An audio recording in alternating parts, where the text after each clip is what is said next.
Alright, so we're gonna watch this. Shane Gillis made his 15th appearance on JRE Shout out to Podcast Cringe. This guy makes good content. this week with his partner in crime, Matt McCusker, and like all of his appearances on Papa Rogan's podcast, it was an absolute banger. And it's an interesting time for Shane at the moment. He's got a lot going on this month, which is what I'm going to cover in today's video. From his recent Bud Light sponsorship to the rumored Super Bowl ad. He's a perfect face for Bud Light. Just with thinking from a marketing perspective, he's fucking perfect because they're trying to skew towards a younger audience now. This weekend, and don't forget he's hosting SNL on the 24th, 5 years after they sacked him, which helped to elevate his profile even further. But here's the thing, Shane owes a lot to Joe Rogan. Like I said, this is his 15th appearance on the podcast in just 2.5 years. That's right, it took Rogan Yo, wait, that's crazy. Dude, the Rogan bump is crazy. There's so many just mindless chuds that are willing to fucking just do anything he fucking says, or fucking follow anything he fucking likes. The funny thing is, like, Shane Gillis is like really tall, and like Joe Rogan's like 5'3". Shane's SNL sacking to have him on JRE, and since then Shane has become a regular. And there's an unfolding tension brewing between the two of them, which I first noticed in his last appearance from episode 20. Yo, tell me this isn't the fucking, oh man. This is the shit. He's cooking.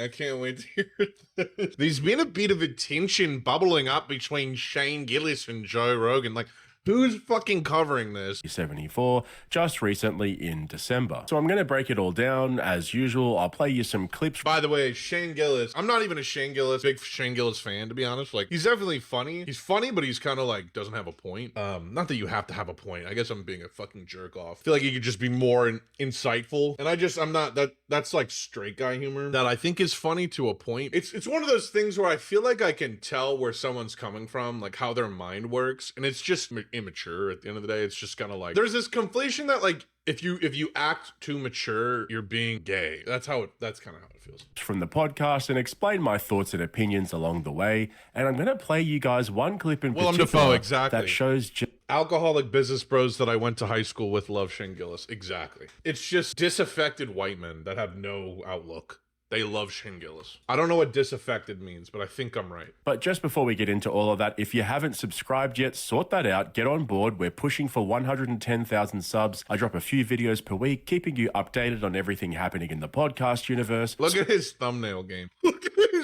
Look how crazy this is. Like, that's straight up AI. These aren't AI, but that's got to be AI. He literally put that into Midjourney. He's like, picture of Joe Rogan crying. Shane Gillis recently signed a sponsorship deal with Bud Light and went for... That's in St. Louis, Missouri. Shout out. I've been in there. It's a really nice brewery. It's a really nice place to tour. For a tour at their facility in New Orleans, and the narrative being thrown around is that Shane saved Bud Light after their train wreck of an attempt to appeal to the LGBT plus community with their Dylan Mulvaney partnership last year. That was a train wreck? Seemed to get plenty of attention. Result of the controversy, Bud Light went into full damage control as they desperately sought to win back their base, even though they clearly had forgotten who their base was, or maybe just fell asleep at the wheel. Either way, they needed to clean up their... I'm not going to endorse everything this fucking guy says. Yeah, that's why they did it. Like, they knew what their base was. That's why they did it. Blue-collar working America brand instead of a bunch of suits virtue signaling to a community that never cared about them in the first place. So it started with a massive multi-year deal with the UFC valued at over $100 million per year, and then a sponsorship with Shane Gillis, which people are speculating will see him starring in a Super Bowl commercial over the weekend. And oh my God, if we see Shane in a Super Bowl... That's why Dana White was like, I love Bud Light. I think it's great. I think Bud Light's great. I think it's a great brand because there's a fucking $100 million deal I'm on. Ad that would be absolutely wild. Just imagine the headlines from all the usual suspects. Bud Light uses transphobic, homophobic, something else phobic comedian in Super Bowl ad. And then Matt and Shane sitting on a couch doing their MSSP podcast, just laughing about how angry all of them are. And speaking of Matt and Shane's podcast, if you missed it, 2 weeks ago they had Cole Beasley on, and towards the end of the episode, Cole asked Shane about what kind of money he's making from podcasting and comedy, but then he brought up that he saw Shane wearing a Bud Light beanie and asked what was going on with all of that, to which Shane responded with his signature awkward style. What's this podcast gig like though? What's this? Yeah, how's It's pretty fun. you get? I mean, what's the money like? Do you get anything off of it somehow? Some Money's way? thick. How's that work? This, like, when I tell you I'm a Cumtown fan, and even that show, like, most of it's ass. All of these guys are just kind of trying to do that, and it's just ass. Like, there's so many of these out there that are just ass. I don't know how these guys make money doing this shit. I really don't. You just forget. It's like Taylor Swift. You just forget how many white men there are out there. Like, there's just an infinite number that need nothing. You need to supply them nothing. Like, you need to come across like you'd be bros a little bit, and that's it. You barely have to be funny. It's crazy. We get like $1 billion. we get so much money. I'll tell you after. Saw you with a Bud Light beanie on. I didn't take you for one of those, but Brother, what's I'm going glad on? you there? asked. What's going on there? Bud Light rules. Bud Light's back, dude. We're back. How's it back? That's how you do it. We're trying to make money out here, bitch. Don't ask me that shit. So that was from 2 weeks ago, don't forget, but there's definitely still some tension there. Not everyone's convinced, even on Shane's Instagram, where he announced his new partnership after a tour of I feel like the one thing is this account is like a Shane Glazer. Him thinking Shane's like that, like, resolves the. It's like it's cool that he's like shitting on Rogan, all these guys, but then he's like, but Shane is the cool, epic bass fucking comedian. He's just not bad at what he does, and he's young enough to know these guys are idiots and they're not creative, and he knows how to make a joke that actually. This motherfucker Shane Gillis is funny, but it's like he's doing the bare minimum, man. Whoa, this guy makes fucking jokes that like are funny and not offensive. It's like, that's what every comedian that is successful throughout time has been doing. You know what I'm saying? Every successful comedian throughout time was pushing the envelope without actually being bigoted. It's not just because we've been surrounded by the shittiest comedy of all time in the 2010s, early 2020s, doesn't make what he does like, bruh. It's like we got Chappelle out here Chappelle's not even funny anymore. And people think he's a fucking god still. It's like, it's not hard to seem like a genius nowadays, man. Cause this shit's like, this guy doesn't give a fuck about anything. This guy doesn't give a fuck about anything. Not everyone was happy. People were saying stuff like, Bud Light trying so hard not to be gay, effing Shane Gillis is trans. Your daily reminder, folks, everyone is for sale. Like, this is what I'm saying with this shit where everyone's like, Shane, he tricks the bigots into laughing. Oh my God. Oh my God. And it's like, no. He makes the bigots feel comfortable. He's a respite for bigotry, dude. Mark Maron made this fucking joke where he's like, I'm 85% woke, the 15% is what I don't say. Shane Gillis is for guys who are insecure about 15% they don't say. And they fucking can't live without trying to make jokes about the 15%. I'm talking about straight white men here. John, 90%. That. So some people have already made up their mind about Bud Light and cannot be swayed otherwise, but this was... Let me make it simpler. My audience would never think I was a sellout for working with a brand that had a high-profile trans woman working with them. No one would be surprised or think I'm a sellout or care or call me gay or trans or whatever. Not that either of those are an insult, but you saw the comments. You see what I'm saying? Easily my favorite reply. Where'd you get that Bud Light, Danny? Sorry. That cracks me up every time. That cracks me up every time. Honestly, I'd It's like some inside joke from that mid-ass podcast. probably rather a grilled cheese sandwich than a Bud Light. But anyway, on this week's appearance on JRE, Shane's new Bud Light sponsorship came up a few times, and it was literally the very first thing that they discussed. Wait a second. Boys. That's what this video's about? Oh my God, that is cringy, dude. Yes. Salute. Hey. Bud Light came all the way back. Cheers. Bud Light, Cheers, baby. water. They came all the way back. You can put down 18 of these. There's no way you have it. Responsibly. There's no way you're not driving. It's true. You, for some reason, you can do it though. I don't understand. I've never seen anybody consume beer the way you I can can. drink beer. Bud Light came all the way back. Yeah, we can tell by your... We can tell by the sort of aura of pale sort of... Yeah, we can tell. UFC, Shane Gillis. Let's go. go. Let's Yeah. go. Let's go. For the Yeah. bros now. I mean, that's a good move. Like that guy that we met, the CEO. Yeah. He's got it together. Yeah. He gets it. Thought you were the Good CEO dude. now. Just in commercials. I knew you guys were going to Make fun of me. Come on, man. I'm so happy. It wouldn't have happened without this. Listen, I'm so Yeah. happy. I'm so happy. It just made so much sense. You never let them go. You never bailed on them. So a couple of interesting things there in the first 2 minutes of the podcast. Obviously, Rogan's happy for Shane. It's a massive payday for his buddy. And anyone who's been following Shane for 5 minutes knows that he's a Came all the way back. These fucking guys like claim that they're not bigots, but like, just listen to that language. They came all the way back. Bro, I'm sorry. If you're going on Rogan making fun of Bud Light for having a trans person do, like, you're a fucking bigot, dude. You're not a leftist. You're not a chill progressive. You're a fucking bigot. Like, what are you talking about? This is the lowest bar I've ever fucking seen. The way this guy gets nutted on, the way this guy gets glazed on for fucking doing nothing, but just not being outright crass and bigoted. I think either Rogan met the CEO through the UFC partnership or he helped to broker the deal and get Shane on board. And I think Shane thanking Joe by saying his podcast played a massive part means that Bud Light obviously likes the fact that Shane drinks 20 of them on Protect Our Parks episodes. Maybe that's how they discovered that Shane was a Bud Light guy. That's disgusting. Look, I don't treat my body that great. I'm eating fucking fast food in front of all y'all. I hit the Benjamin, right? I don't work out. I crush brews, cocktails, food. I get it. But like, how old is he? 30. Whoa, he's that old? Dude is 36. I thought he was like, at least like maybe more. I guess I guess that is being a millennial. 36? Holy shit. And he's still crushing 20 Bud Lights? Oh, that is disgusting.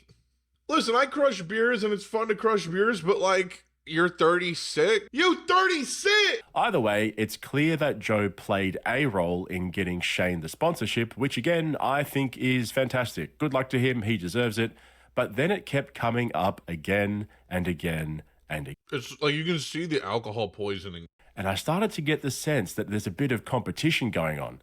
Let me show you what I mean, okay? Almost an hour into the podcast, Shane tells the story of how he went to Bud Light's facility. That's Bud Light, baby. That's St. Louis, baby. Clydesdale. Bud Light has the Clydesdales clop out on the field, and they bring a big trailer full of like barrels of Budweiser. Matthew, would you please hand me a Bud Light? Absolutely. Responsibly. Dude. Absolutely. Wow. What a beer, dude. I met the Clydesdales. Did you really? You had to meet horses? I had to meet some horses. And then I got really responsible. It was in New Orleans. I got extremely responsible. Around the that night. horses? Around the horses? No, and then I called my dad, and he didn't answer. It was late. And I was like, I've met horses. That's Horse part of their genetics- business is they keep horses? Yeah, they have like a... They didn't shoot any of them after everything went south? They would never shoot the horses, dude. I'm just wondering. I mean, that's what happens when people go poor. No, They would shoot never horses. Start eating them. How dare you? Dude. Not my company, They dude. fired like a lot of people. I was wondering if they shot any horses. They own the rights. They own the rights to diesel engines. Bro, I know it's funny.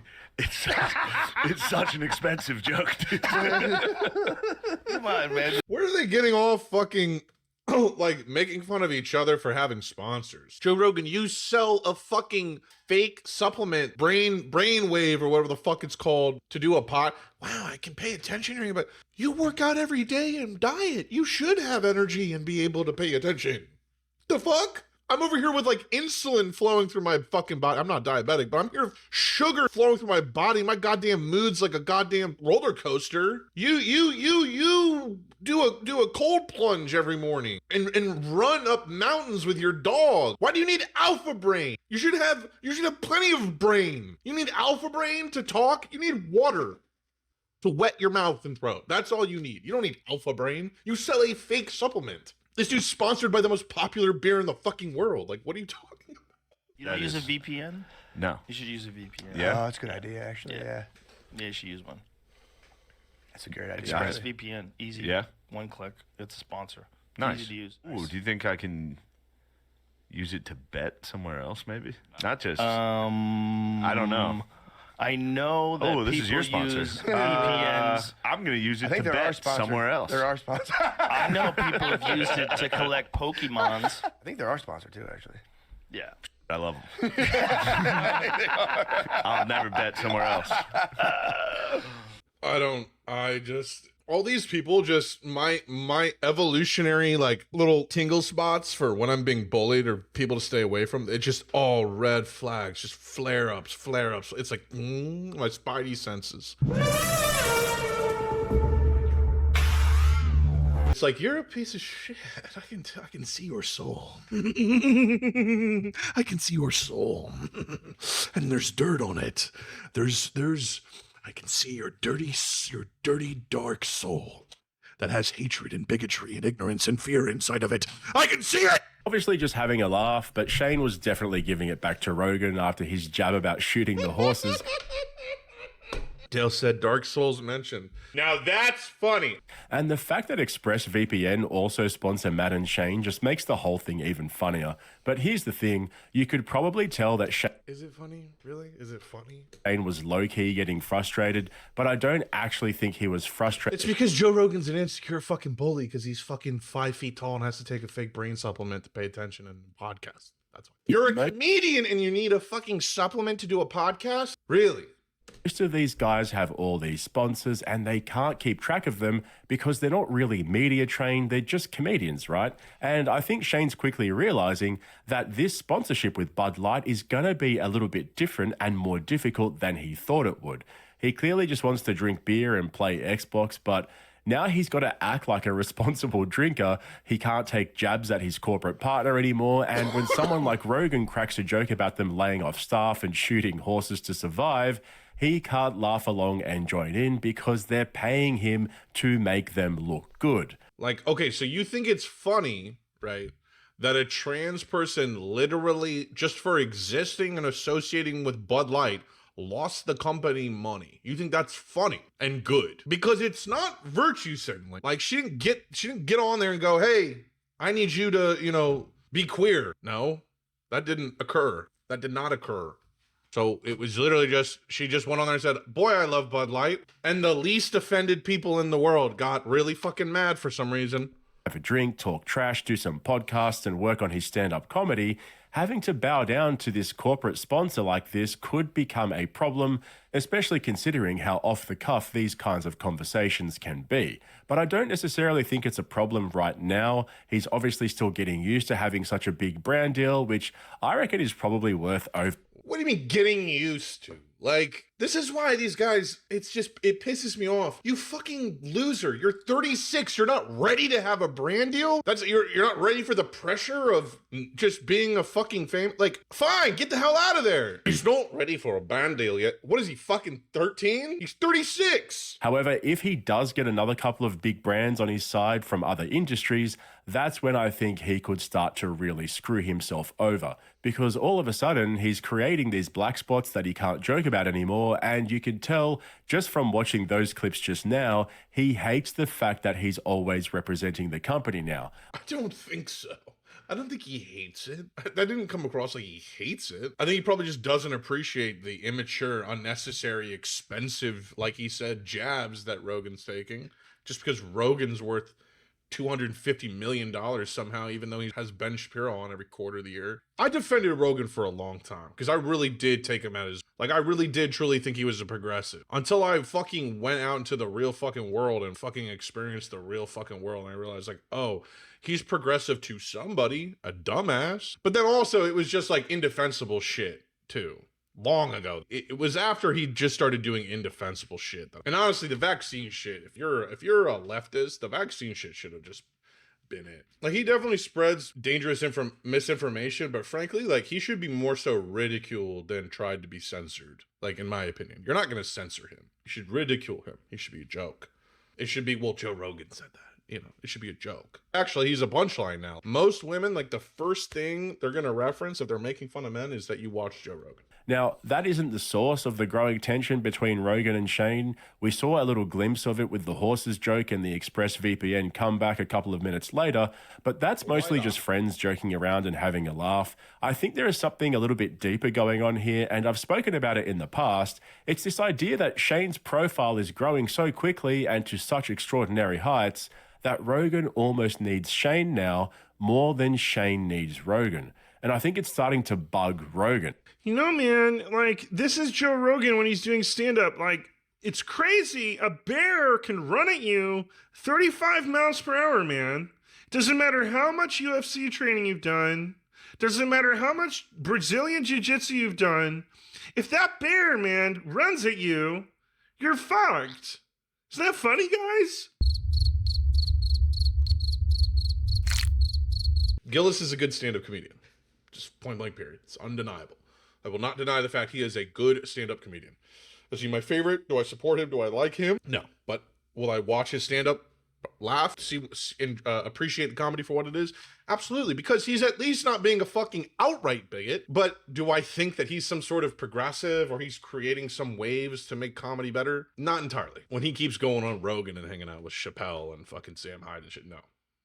Because I know you're just, at the end of the day, you're just a very protected, privileged white man, like most white men. You're enjoying the laziness at the top of the food chain hierarchy, societal constructed hierarchy provides. That's what you're doing. You're enjoying the fact that you can please both by caring about nothing. You see what I'm saying? I think that Joe is this really humble guy who's down to earth and in touch with the common man, but nothing could be further from the truth. Joe has an ego the size... Just funny that he has such a sharp dissection tool for Rogan and just the softest read on Shane Gillis. It's so funny. ...as of an elephant. He just manages to hide it well because he's been sitting at the top of the mountain for over a decade now. When have you ever seen any of the Brogan comedy brats go on JRE and actually challenge him? Never. They all go on there, they plug their latest grift, they praise Joe for everything he does for the community, and they pretend he's the smartest guy they know. Shane threatens that ecosystem because he's now achieving what none of those other guys could. Think about it. None of Rogan's close buddies have hosted SNL. And I'm not talking about Chappelle, Bill Burr, and Louis C.K. I'm talking about Schultz, Tom, Bird, and all those guys, that inner comedy brat. And they never will. They never will. Because they're garbage. Mr. Schultz will never host SNL. He'll never be popular enough to fucking host SNL. Even SNL are trying to get in on his popularity at the moment. I know you have a lot of friends who have worked at Saturday Night Live. Would you ever be interested in hosting the show? I've said before, I will give up my tour. I have a TV show that when we get back that I'm going to do. I'll give it all up, and I'll be a guest. I'll be a cast member for a year for the experience. I'll get some numbers for them. If you want to talk about someone who, the sauce has made its mark on them. So in my opinion, that 100% threatens Rogan. You've got to remember, he has an ongoing bitterness towards the Hollywood establishment for turning their backs on him. And even though SNL is based out of New York, they're still part of that same comedy establishment. SNL used to be the top of the comedy food chain. What Rogan has managed to do quite successfully is carve out his own little area in the sandbox. That's what the comedy mothership was always about. It was meant to be the foundation for an independent comedy scene away from the bright lights of Hollywood, where comedians like Rogan, who were rejected by the establishment, could create their own comedy ecosystem, and he's killing it. There's no doubt that he's successfully challenged the status quo and created something out of nothing. And then you have Shane Gillis. He's got his finger in every comedy pie at the moment. He's back in with SNL. He's got the Netflix deal. So funny. And then you have the coolest guy in the world, Shane Gillis. Look at this slow motion pull out in a black and white photo. He's living in Austin and regularly appears on JRE, and now he's got this new brand deal with Austin. I want to visit Austin. I've never been. It seems cool, but like, talk about where I don't want to fucking live. Austin, where a bunch of fucking Rogan bros are walking around doing stand-up. Kill me. With a multinational corporation in Bud Light. He is living the dream that Rogan always wanted. Shane is the comedian at the moment, whereas there are still people out there that have no idea that Joe Rogan is actually a comedian. Now, at the beginning of the video, I said I'd show you a clip that proves just how far apart Matt and Shane are from Rogan's other comedy buddies, so let me give you some context first. The people that are writing them, you're getting a disproportionate amount of failures. If you're trying... Dude, the suit is killing me. He thinks he's John Wick. A control study of the population, general population. If you're doing a pharmaceutical study, the variability of people that are wanting to comment negatively online is like, you can find those people. They don't have their shit together. You're accepting negativity, and human beings have a natural propensity to look towards negative things because your brain is programmed to look for intruders and dangerous things. just completely talking right out of his ass. So with that in mind, let's take a look at how differently Matt and Shane handle the exact same conversation. There's bros that bomb for 10 straight years. Yeah, that's not good. They're really good at leaving comments on YouTube. They actually are good at that, and I'll tell you what, those work. Get you. Those are effective. Yeah, those dudes will absolutely shred. A week up for me. But although they're like a part of the whole YouTube ecosystem, or like if you catch enough bad ones, sometimes you go, maybe I could think about something. Yeah, maybe I am a hole. Yeah, it's like maybe I'll think about something. Or I don't know. It's tough because you don't want. I mean, props to them. Once again, it's the bare minimum, but props to them because that is how you're supposed to. Like, these guys are younger. I'm surprised they're 36 though, because I will admit, for a 36-year-old, you could do a lot worse, but. These guys are younger. They get like what the internet is and shit. I mean, they're millennials. Rogan's like almost 60 fucking years old. I want to be like, nobody can tell me shit. But then sometimes you'll read them and you're like, I don't have to deal with this right now. The thing is, you don't know who you're talking my children. to. You could be talking to the biggest moron that works at 7-Eleven. Biggest moron. Of course. And it's just like, you're like, dude, that's not true. Yeah, exactly. Yeah. It's just a waste of time. Geez, man, what's wrong with working at 7-Eleven? Seriously. What's wrong with working at 7-Eleven? Anyways, having a trans person sell Bud Light's totally cringe. Rogan's got to be careful. I'll tell you what, he's obsessed with crapping on working class people with an opinion, and he's starting to sound more and more like the Hollywood elites. But did you see how different Matt and Shane's take on negative comments was? See, these guys know. They get it.